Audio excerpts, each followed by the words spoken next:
Welcome my dear students in Hindi subjects online class. हम पिछले जो वीडियोस थे उनमें सीख चुके हैं हमारे चैप्टर 13 तक, उसके क्वेश्चन आंसर तक कर चुके हैं।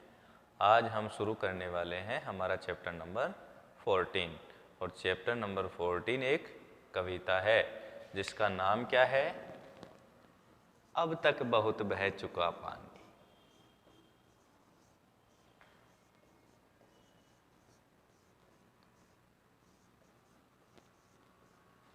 अब तक बहुत बह चुका पानी। इस शीर्षक का मतलब ही ये होता है, सबसे पहले तो जब हम टॉपिक का मतलब समझ जाएंगे तो हमें कविता का सारांश समझ में आ जाएगा कि कविता में हमें क्या समझाने का प्रयास एक्चुअल में किया गया है। अब तक बहुत बह चुका पानी का यहाँ हम मतलब ये लेंगे कि हमसे बहुत बार गलतियाँ हो चुकी हैं। बहुत बह चुका पानी मतलब बहुत गलतियां हमने कर ली, लेकिन हमने उन गलतियों से सीख लिया है और अब हम आगे गलतियां नहीं करने वाले। एक बार क्या है, जैसे आपने पुराने समय में या पुरानी क्लासों में जो छोटे स्टैंडर्ड हैं उनमें हो सकता है किसी सर ने आपको ये कहानी समझाई हो, सुनाई हो। हम वापस आपको बता देते हैं कि एक कहानी हमारे बुक्स के अंदर पहले से या हमने सुनी हुई है, जिसमें एक लोमड़ी और एक कौवा रहता है। कौवा डाल पर बैठता है एक, और उसके जो चोंच है उसके अंदर एक रोटी रहती है। नीचे से एक लोमड़ जो होती है वो उसको बेवकूफ़ बना करके लोमड़ी के द्वारा उससे रोटी ले ली जाती है। और वो लेती किस तरह से है, उसको कुछ गाना गाने के लिए कहती है। वो जब गाना गाता है कौवा तो उसके चोंच से रोटी छूट करके, भाई गाना गाने के लिए मुंह खोलेगा तो वो चोंच से रोटी नीचे गिर जाएगी। उस तरह से उसने हासिल कर ली थी। तो ये उसी कविता से नेक्स्ट वाला पार्ट है कि किस तरह से कौवे ने गलतियां करके और अपनी गलतियों से सीख ली, और जब दोबारा लोमड़ी ने ऐसा प्रयास किया तो उसको कौवे ने क्या जवाब दिया। तो वही आज हम इस कविता में पढ़ेंगे। कविता शुरू करते हैं। एक बार मैं इसको आदर्श पाठ करूंगा, यानी कि मैं खुद से बोलूंगा, आप मेरे पीछे पीछे घर पे बैठे हुए वीडियो को देख करके रिपीट करेंगे, सभी बच्चे ईमानदारी से। चैप्टर 14, अब तक बहुत बह चुका पानी। उड़ता उड़ता कौवा आया, लिए चोंच में पूरी रोटी। ताजी ताजी चुपड़ी चुपड़ी, गोल गोल थी मोटी मोटी। देखा लोमड़ ने उसको तब, बैठ चुका था जब डाली पर। लोमड़ तब मीठी बोली से बोला गर्दन ऊंची कर कर, मेरे राजा कौवे बेटे, मैं तुझको पहचान गया हूँ।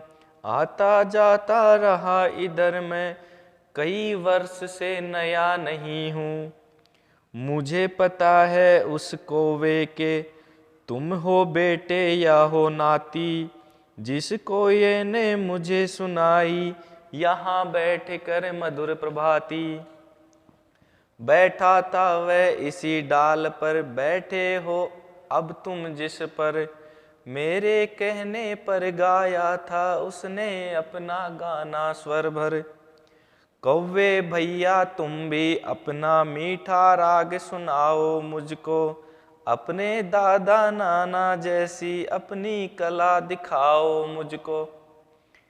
कौवा हंसा चोंच की रोटी पंजे में पकड़ी जब पहले, बोला लोमड़ दादा से यूं, कान खोल कर दादा सुन ले।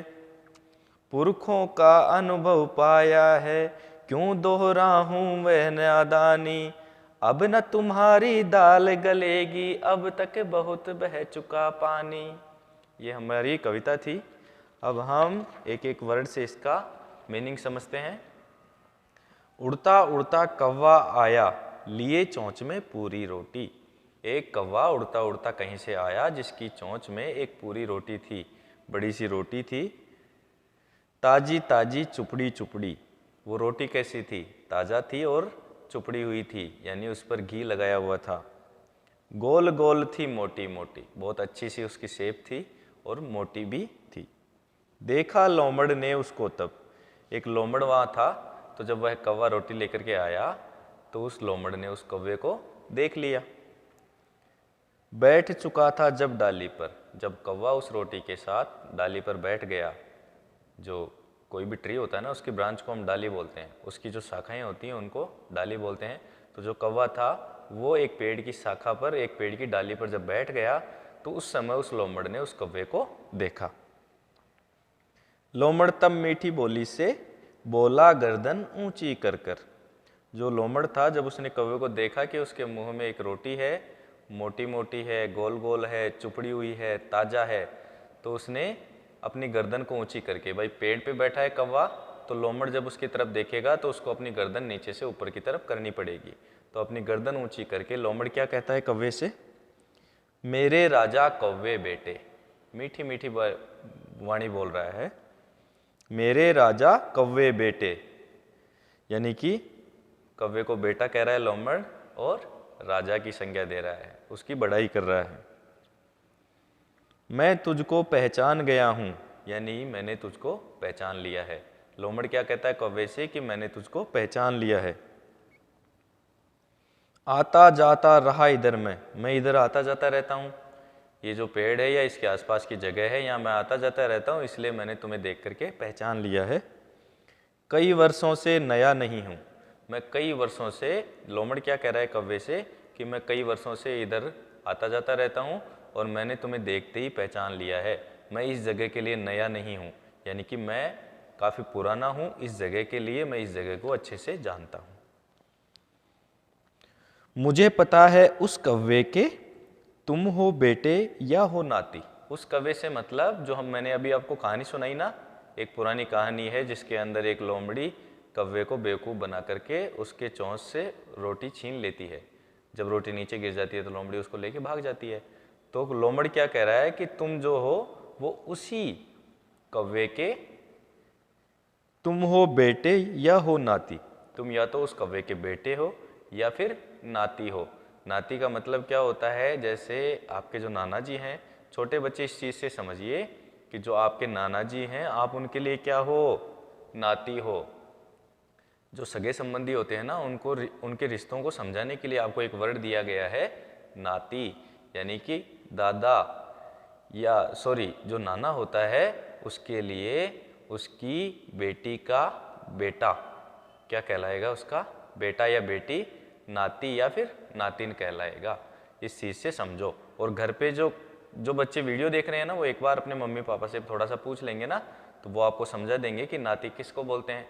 तो यहाँ तो ये समझना है अपने को कि लोमड़ कौवे से ये कह रहा है कि तुम हो ना जो उसी कौवे के सगे संबंधी हो, उसी के रिलेटिव हो, उसी के रिलेशन में हो, उसके ही परिवार में हो, वो तुम्हारा दादा लगता होगा, नाना लगता होगा या फिर तुम्हारा पूर्वज होगा। पूर्वज कौन होता है, जो अपने से बड़े हैं, दादा परदादा, जो अपने से बड़े होते हैं ना, उनको हम बोलते हैं पूर्वज। तो तुम जो हो वो उन्हीं के वंशज हो, वो तुम्हारे पूर्वज थे। वो जो कौवा था जिससे हमारे किसी पूर्वज ने रोटी ले ली थी, किसी लोमड़ी ने रोटी छीन ली थी, तुम उसी के वंशज हो, उसी वंश में हो, मैं तुम्हें जान गया हूँ। जिस कौवे ने मुझे सुनाई यहाँ बैठकर मधुर प्रभाती। उस लोमड़ ने क्या कहा कि जो कौवा, जिस कौवे ने पहले मेरे को इस मधुर प्रभाती, मधुर प्रभाती का मतलब होता है मधुर यानी मीठी, प्रभाती यानी सुबह के समय में जो गीत गाया जाता है वो। प्रातः काल के समय में गाए जाने वाले गीत को हम कहते हैं प्रभाती, और मधुर का मतलब मीठा।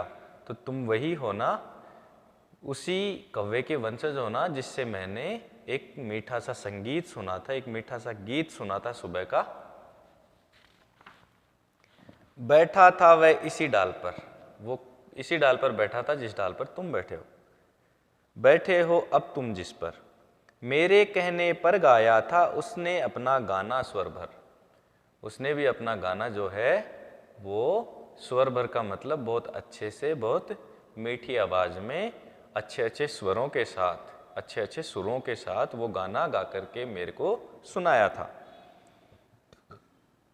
कौवे भैया तुम भी अपना मीठा राग सुनाओ मुझको। राग बोलते हैं जब हम गाते हैं, हमारी जो आवाज़ है उसको गाते समय जिस तरह के लहजे, जिस तरह के शब्दों को हम यूज करते हैं, गाने की जो हमारी कला होती है, जो हमारा आर्ट होता है गाने का, हम उसको राग से कह सकते हैं, किसी भी गाने को गाने का तरीका। तो उसी तरह का मीठा राग मीठी वाणी से तुम मुझे सुनाओ। लोमड़ कह रहा है कि जिस तरह से तेरे पूर्वजों ने मेरे को सुनाया है तो तुम्हारा भी बहुत मीठी आवाज़ होगी, उनकी भी थी, तो इसलिए तुम भी अपनी आवाज़ में मेरे को गीत सुनाओ। अपने दादा नाना जैसी अपनी कला दिखाओ मुझको। जिस तरह से आपके दादा नाना ने कला दिखाई थी उसी तरह से तुम भी मेरे को अपनी कला दिखाओ। कौवा हंसा चोंच की रोटी पंजे में पकड़ी जब पहले। जो कौवा था वो हंसने लग गया। क्यों हंसने लग गया? क्योंकि उसको वो पुराने वाली कहानी याद आ गई कि किस तरह से अपने पूर्वजों से किसी लोमड़ी ने रोटी छीन ली थी, तो वो हंसने लगा। लोमड़ की बात सुन करके, उसकी झूठी बातों को सुन करके और हंसने लग गया। और उसने क्या किया? सबसे पहले बोलने से पहले जो रोटी थी वो अपने पंजों में दबाई। सबसे पहले क्या किया? अपने पंजों में अपने चोंच की रोटी लेकर के दबाई और उसके बाद क्या कहा? बोला लोमड़ दादा से यूं।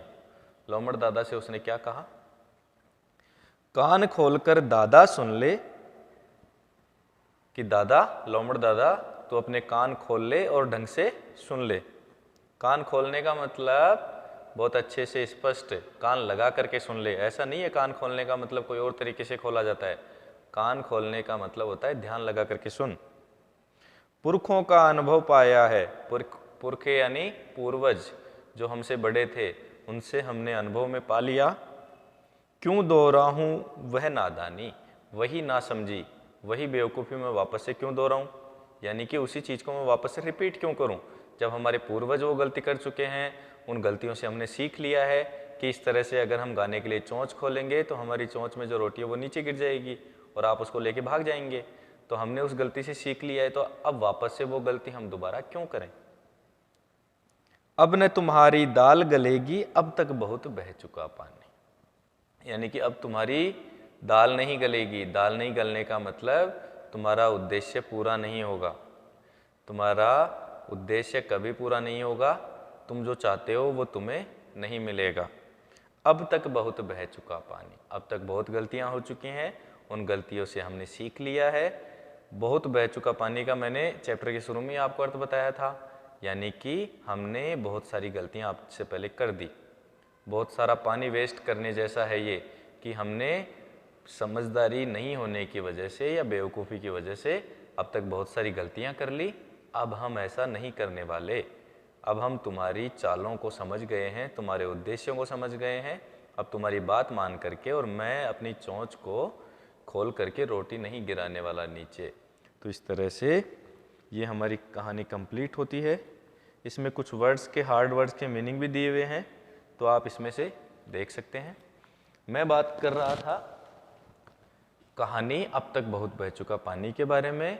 हम शॉर्ट में इसका थोड़ा सा रिवीजन कर लेते हैं।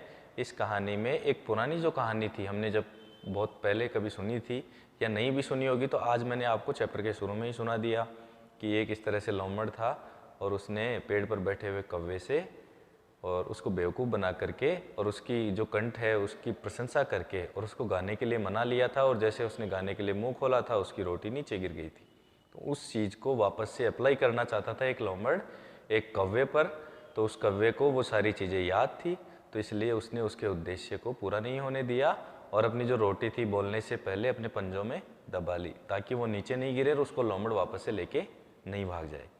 तो इस कहानी से हमें ये शिक्षा मिलती है कि जीवन में होने वाली छोटी छोटी गलतियों से हमें सीख लेनी चाहिए। छोटी गलतियों से मतलब जैसे आज हमसे अनजाने में कोई गलती हो जाती है। जैसे मान लीजिए कोई बच्चा क्लास में आता है और होमवर्क नहीं करके लाता, या फिर गलती से अपने दादा के या पापा के या मम्मी के सामने आर्ग्यूमेंट करता है, गलत आर्ग्यूमेंट करता है, उनके ऑर्डर को ओबे नहीं करता, उनकी बातें नहीं मानता। तो जो एक बार गलती हो गई आपसे, उसको तुरंत सुधारो। पहली चीज़ तो ये सीख सकते हैं हम। दूसरी ये सीख सकते हैं कि कोई एक गलती अगर हमसे आज हुई है, भले ही वो किसी भी मामले में हो, जैसे मान लीजिए कि आप जैसे थोड़ा सा एज में बड़े होते हैं, या फिर आप अपने मम्मी पापा को समझा सकते हैं कि आप कभी मम्मी या पापा के साथ बैठ करके स्कूटी पे या मोटरसाइकिल पे जा रहे हैं, बाइक पे जा रहे हैं, और आपका चालान हो जाता है रेड वाली जो बत्ती है वो क्रॉस करने के कारण से। तो आप नेक्स्ट टाइम अगर आप उनके साथ बैठ के जा रहे हैं और वापस से पापा या मम्मी कोशिश करते हैं रेड लाइट को क्रॉस करने की, तो आप उनको समझा सकते हैं कि पापा आप उस चीज़ से सीखिए, जब हम पिछली बार ट्रेवल कर रहे थे तो हमारा चालान हुआ था, हमें पैसे देने पड़े थे और वापस से चालान हो जाएगा, एक्सीडेंट का डर भी रहेगा। हमें केवल चालान से नहीं डरना है, हमें एक्सीडेंट से भी डरना है। हो सकता है किसी दूसरी तरफ से कोई साधन आ जाए जब आप रेड बत्ती क्रॉस करो और आपको नुकसान हो जाए। तो पुरानी गलतियों से आदमी को हमेशा सीखना चाहिए और वही गलतियाँ बार बार नहीं करना चाहिए। तो आज का अपना ये चैप्टर यहीं ख़त्म होता है। सारे बच्चे एक बार इसको पढ़ लेंगे घर पे।